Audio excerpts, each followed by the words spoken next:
Marcus Thompson had always been fascinated by the Royal Guards.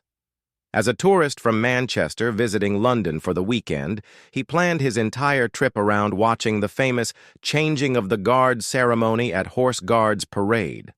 Armed with his camera and dressed in his best casual clothes, he arrived early on that crisp October morning in 2024, hoping to capture the perfect shot of the mounted regiment in their ceremonial uniforms.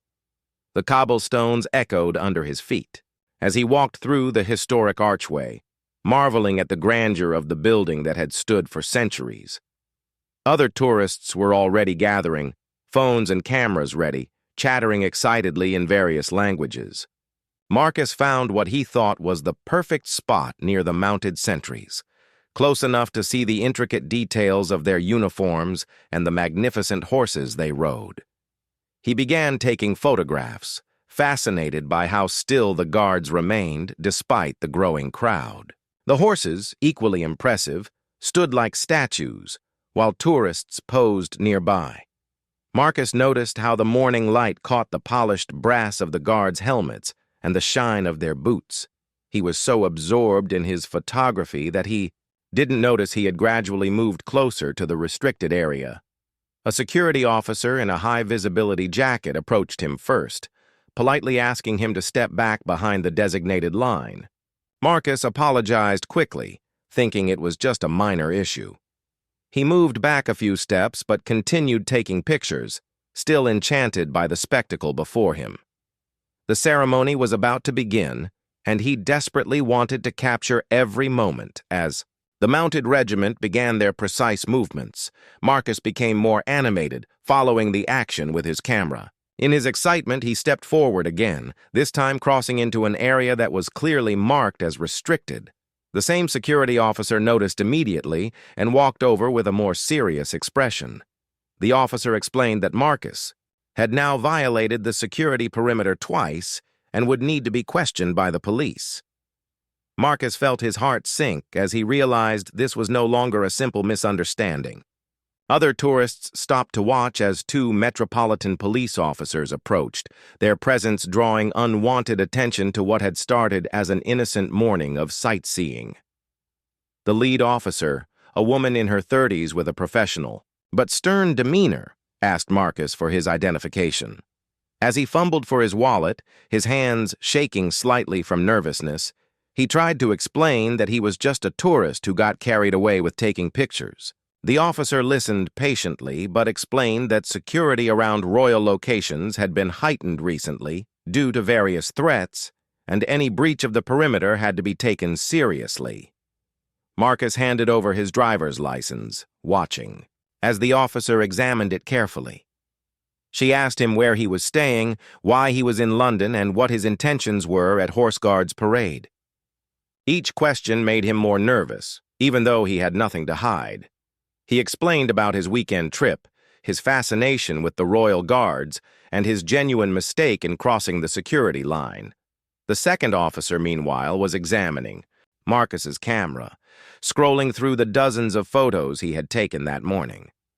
Marcus watched anxiously, knowing that all the pictures were innocent tourist shots, but worried about how they might be interpreted. The officer asked about some of the closer shots of the guards and the building's architecture, questioning whether Marcus had been trying to gather intelligence about security arrangements. As more tourists gathered to watch the unfolding situation, Marcus felt increasingly embarrassed and worried. What had started as a perfect morning was turning into a nightmare. The female officer stepped aside to radio for additional instructions, leaving Marcus standing awkwardly with the second officer while the magnificent ceremony he had come to see continued in the background, now seemingly a world away from his current predicament. The radio crackled as the officer received instructions from her supervisor. Marcus strained to hear what was being said, but the conversation was filled with police codes and terminology he didn't understand. The crowd of tourists continued to grow, with people pointing and whispering about what was happening. Some were even taking pictures of him, which made Marcus feel even more uncomfortable and exposed. After what felt like an eternity, but was probably only 5 minutes, the Officer returned with news that made Marcus's stomach drop. She informed him that he would need to be taken to the police station for further questioning. The breach of security protocols, combined with his persistent photography of sensitive areas, required a more thorough investigation than could be conducted on the street. Marcus tried to remain calm as he asked if he could call someone, perhaps his wife back in Manchester or a friend in London. The officer explained that he would have that opportunity once they reached the station, but for now he needed to cooperate fully with the process. She assured him that if everything checked out and his story was verified, he would likely be released without charges, but the security of the royal premises had to be their top priority. As they began to escort him away from Horse Guards Parade, Marcus caught glimpses of the ceremony he had traveled so far to see.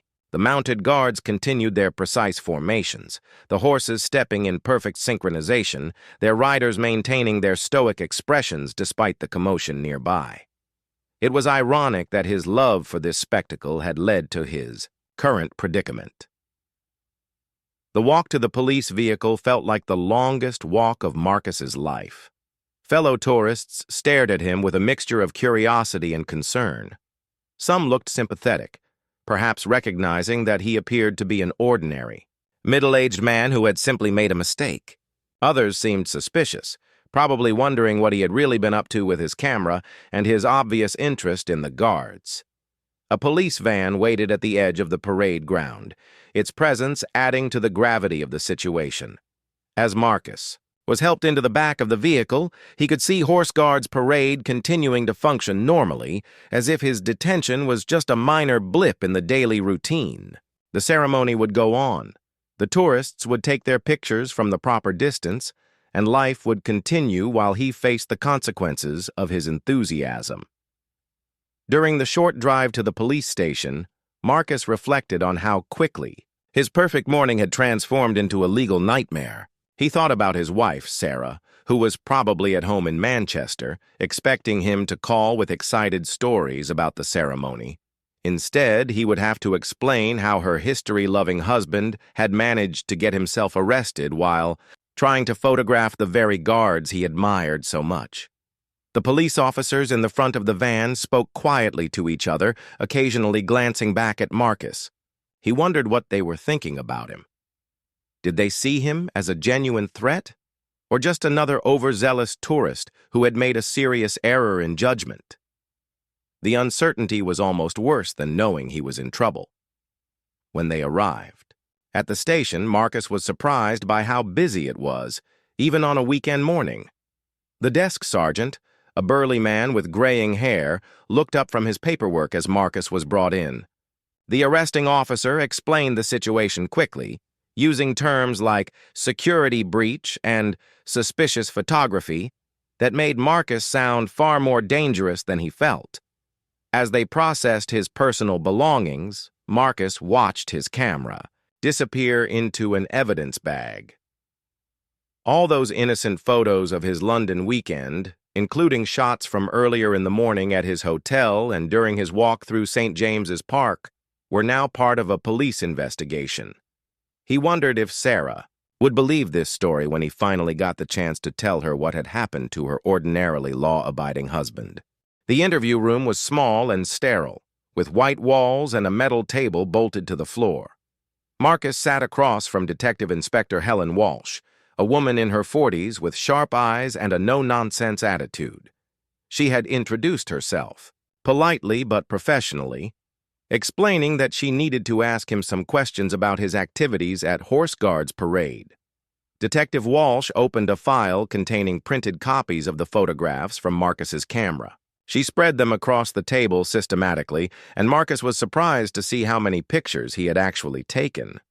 What had seemed like casual tourist photography now looked different under the harsh fluorescent lights of the interview room, with an investigator examining each image for potential security implications. She began with basic questions about his background, employment, and reason for visiting London. Marcus explained that he worked as an accountant for a small firm in Manchester, had been married to Sarah for 15 years, and had no criminal record beyond a speeding ticket from 3 years ago. He described his genuine interest in British history and his particular fascination with the Royal Guards, which had prompted this weekend trip to London. Detective Walsh listened carefully, occasionally making notes in her file. When she began asking about specific photographs, Marcus realized how his innocent tourist behavior might appear suspicious to someone trained to look for threats. She pointed to pictures he had taken of the building's architecture, asking why he had been so interested in documenting the entrances, windows, and security features. Marcus tried to explain that he found the historical details fascinating, that he had been taking similar pictures at other London landmarks throughout his weekend visit. He mentioned his photos of Big Ben, Westminster Abbey, and Buckingham Palace, all of which were stored on the same camera and showed the same pattern of architectural interest. Detective Walsh made a note to have these other images examined as well. The questioning became more specific when she asked about his movements around the security perimeter. Marcus admitted that he had been warned once by security, but insisted that his second crossing of the line had been accidental, caused by his excitement about the ceremony rather than any deliberate attempt to breach security. He could see skepticism in the detective's eyes as she reviewed the timeline of events. One photograph in particular seemed to concern Detective Walsh more than the others. It showed a close-up of one of the mounted guards, with the background revealing details about the positioning of other security personnel. Marcus remembered taking this shot because he had been impressed by the guard's stoic expression and the way the morning light illuminated his uniform, but he could see how it might be interpreted differently by someone looking for reconnaissance activity. As the interview continued, Marcus began to realize how serious his situation had become. Detective Walsh explained that security around royal locations had been increased significantly following recent intelligence reports about potential threats.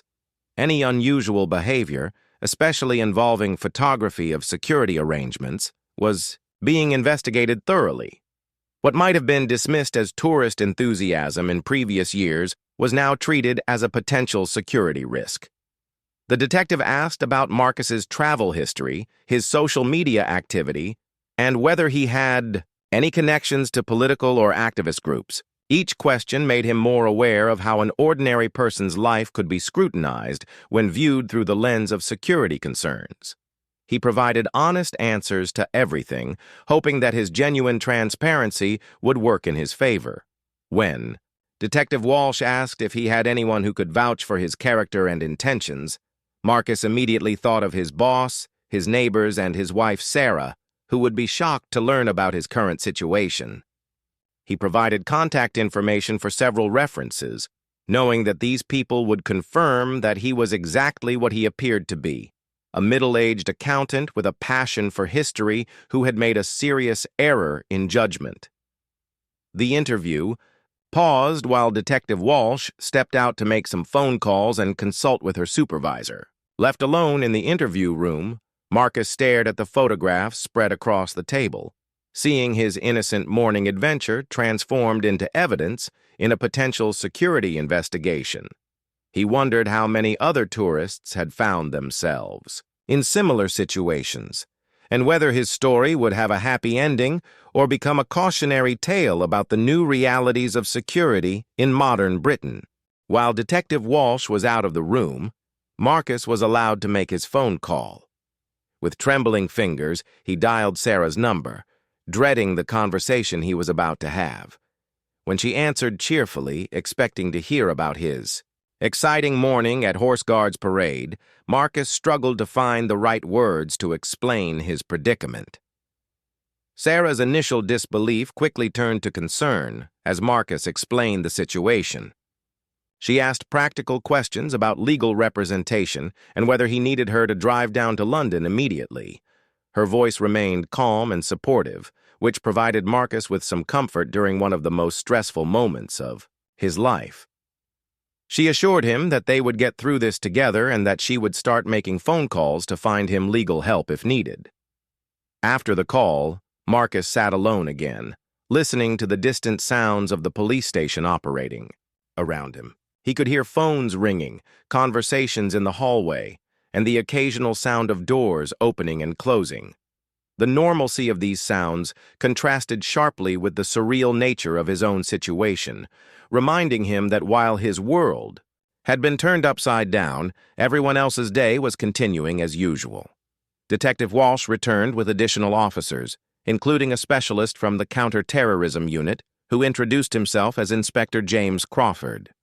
Marcus felt his anxiety spike at the mention of counter-terrorism, realizing that his situation was being taken even more seriously than he had initially understood. Inspector Crawford explained that they needed to examine his background more thoroughly, given the current security environment. The questioning resumed with Inspector Crawford taking the lead. His approach was more methodical and intense than Detective Walsh's, focusing on Marcus's digital footprint, online searches, and recent activities. Marcus found himself explaining his Google searches about Horse Guards Parade, his research into the ceremony times, and even his browsing history related to British military history, which he had thought was completely innocent. Inspector Crawford asked about Marcus's phone, which had been taken as evidence along with his other belongings. Marcus realized that his text messages, emails, and app usage would all be scrutinized for any signs of suspicious activity. He tried to remember if there was anything in his digital life that might be misinterpreted, feeling vulnerable as his privacy was dissected by strangers. The officers also wanted to verify Marcus's alibi for the previous few days. They asked detailed questions about his hotel, his restaurant visits, his tube journeys around London, and everyone he had spoken to during his weekend trip. Marcus provided as much detail as he could remember, knowing that they would likely check everything he told them through CCTV footage and digital records. As the afternoon wore on, Marcus learned that the officers had already contacted his employer in Manchester, spoken to his neighbors, and begun background checks on his financial records and travel history. The thoroughness of the investigation both impressed and frightened him, making him realize how quickly an ordinary citizen could become the subject of intense scrutiny. One piece of information that seemed to work in Marcus's favor was his complete lack of any criminal history or suspicious associations. His references all described him as a quiet, law-abiding citizen with a genuine interest in history and no political extremist views. His social media profiles showed typical middle-aged content about family, work, and hobbies, with no red flags. That might suggest radical sympathies. However, Inspector Crawford explained that in the current security climate, even people with clean records could potentially be recruited or radicalized, so they needed to be absolutely certain about Marcus's intentions and activities. This meant that his detention would likely continue while they completed their investigation, despite the positive references from people who knew him. As evening approached, Marcus was told that he would be spending the night in a police cell while the investigation continued. The reality of his situation hit him fully as he was processed for overnight detention. What had started as a weekend photography trip to London had become a legal nightmare that would likely have consequences extending far beyond this single day. Before being taken to his cell, Marcus was allowed another brief phone call to Sarah. This time, her voice carried the strain of a day spent worrying and making arrangements. She had contacted a solicitor and was prepared to drive to London if necessary. Marcus tried to sound more confident than he felt, assuring her that everything would be sorted out soon, but privately wondering how long his ordeal would last. The police cell was smaller than Marcus had expected, with a narrow bed, a small sink, and a toilet. The walls were covered in scratched graffiti left by previous occupants, and the single window was too high and small to provide much natural light. As the heavy door clanged shut behind him, Marcus felt the full weight of his situation settling in. This was not how he had imagined spending his Saturday night in London. Sleep came in fragments, interrupted by the sounds of other detainees, the footsteps of officers in the corridor, and his own anxious thoughts about what the next day might bring. Marcus found himself replaying the morning's events over and over, wondering if there had been some way to avoid this outcome. Each time he closed his eyes, he saw the mounted guards and remembered the excitement he had felt before everything went wrong. Sunday morning brought a breakfast of tea and toast, served through a slot in the cell door. Marcus ate mechanically, having little appetite but knowing he needed to keep his strength up for whatever lay ahead. A custody officer checked on him regularly, providing basic information about the continuing investigation, but unable to give him any indication of when he might be released. Around mid-morning, Detective Walsh returned with news that would determine Marcus's immediate future. She explained that the investigation had progressed significantly overnight, with officers examining every aspect of his background, digital footprint, and recent activities. The thorough checks had confirmed what Marcus had been telling them. From the beginning, he was exactly who he claimed to be. His employer had provided a glowing character reference, describing Marcus as a reliable employee with no concerning behaviors or associations. His neighbors had confirmed his story about the London trip and his interest in history. Most importantly, the digital forensics team had found nothing suspicious in his phone, camera, or online activities. His internet searches, social media activity, and email communications all supported his claim of being an innocent tourist with a passion for British military history. Detective Walsh also revealed that they had reviewed CCTV footage from Marcus's entire weekend in London, tracking his movements from his arrival at King's Cross Station through his various tourist activities. The footage confirmed his account of visiting typical tourist destinations and behaving like any other history enthusiast exploring the capital. There was no evidence of him meeting with suspicious individuals or conducting any form of reconnaissance, beyond normal tourist photography. The specialist from the counter-terrorism unit had concluded that Marcus posed no security threat. His breach of the security perimeter at Horse Guards Parade was determined to be the result of tourist enthusiasm, rather than any malicious intent. While his behavior had been inappropriate and potentially dangerous in the current security climate, there was no evidence of any criminal activity or terrorist connections. However, Detective Walsh explained that Marcus's release would come with conditions and consequences. He would receive a formal caution for breaching security at a royal location, which would remain on his record and could affect any future security clearances or certain types of employment. He would also be banned from all royal properties and ceremonial events for a period of 2 years, meaning he would not be able to return to watch the ceremonies that had brought him to London in the first place. Additionally, Marcus would be required to attend a security awareness course designed to help people understand the importance of following security protocols around sensitive locations. The course would cover topics like recognizing security perimeters, understanding the current threat environment, and behaving appropriately around government and royal buildings. As Detective Walsh prepared the paperwork for his release, Marcus felt a complex mixture of relief and regret. Relief that his nightmare was finally ending, and that he would be going home to Sarah without criminal charges hanging over his head. But regret that his innocent passion for history had led to such serious consequences, and that he would be banned from the very places and events that had inspired his love of British military tradition. The detective handed him an information packet about the security awareness course and explained the terms of his caution. She also returned his personal belongings, including his camera and phone, though she noted that his photographs from Horse Guards Parade would be kept as part of the permanent record of the incident. Before leaving the police station, Marcus signed several documents acknowledging his understanding of the conditions of his release and his ban from royal properties. The formal language of the caution made his tourist mistake sound far more serious than it had felt at the time, serving as a sobering reminder of how significantly the security landscape had changed in recent years. Walking out of the police station into the Sunday afternoon sunshine felt surreal after spending a night in custody.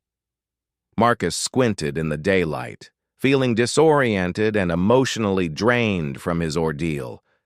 The streets of London looked the same as they had 2 days earlier when he had arrived full of excitement for his weekend adventure. But everything felt different now that he was carrying the weight of his experience. His first priority was calling Sarah to let her know about his release. Her relief was audible through the phone as she cried, tears of joy and worry combined. She had spent a sleepless night imagining worst-case scenarios and making contingency plans for legal representation and potential media attention. Hearing Marcus's voice as a free man lifted an enormous burden from her shoulders, though she could tell from his tone that the experience had changed him. The train journey back to Manchester gave Marcus time to process what had happened and consider how he would move forward. Fellow passengers chatted normally about their weekend activities, completely unaware that the quiet, middle-aged man in their carriage had just spent a night in police custody. Marcus found himself studying other passengers, wondering if any of them had ever experienced something similar, or if his story was as unusual as it felt to him. When he finally arrived home, Sarah was waiting with a warm embrace and a cup of tea. They sat together in their familiar living room, surrounded by the books about military history and photographs from previous trips that had fueled Marcus's passion for historical sites. As he recounted the full story of his detention, Sarah listened with a mixture of sympathy, concern, and occasional disbelief at how quickly things had escalated. The following weeks brought a period of adjustment as Marcus dealt with the practical and emotional consequences of his experience. He attended the required security awareness course, which proved to be both educational and humbling. The instructor, a former police officer, explained how tourist behavior that seemed innocent could actually provide valuable intelligence to people with malicious intentions, helping Marcus understand why his actions had been taken so seriously. Marcus also had to explain his absence from work to his colleagues and supervisor, which was embarrassing but ultimately manageable since his employer had already been contacted during the investigation. His boss was understanding, noting that Marcus's character references during the police inquiry had actually strengthened their opinion of him as a trustworthy employee. The 2-year ban from royal properties was perhaps the most difficult consequence for Marcus to accept. His love of British military history and ceremonial traditions had been a significant part of his identity, and knowing that he could not visit the places that had inspired this passion felt like a profound loss. He found himself avoiding documentaries about the Royal Guards and declining invitations from friends who wanted to visit London's royal sites together. However, the experience also brought some unexpected positive changes. Marcus became more aware of security concerns and more respectful of boundaries in all areas of his life.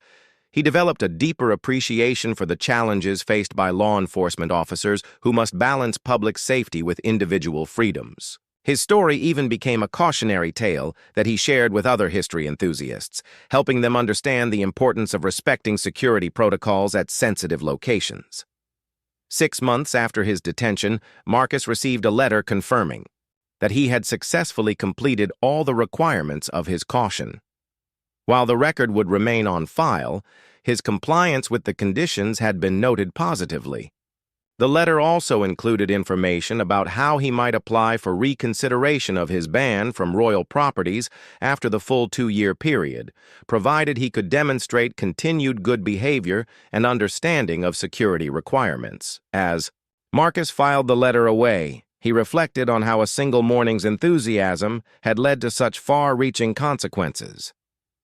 His experience had taught him valuable lessons about the importance of following rules, respecting security measures, and understanding that even innocent actions can have serious implications in an increasingly security-conscious world. While he looked forward to eventually returning to the places he loved, he knew he would approach them with a very different perspective, shaped by his unexpected encounter with the reality of modern security concerns at one of London's most prestigious and protected locations.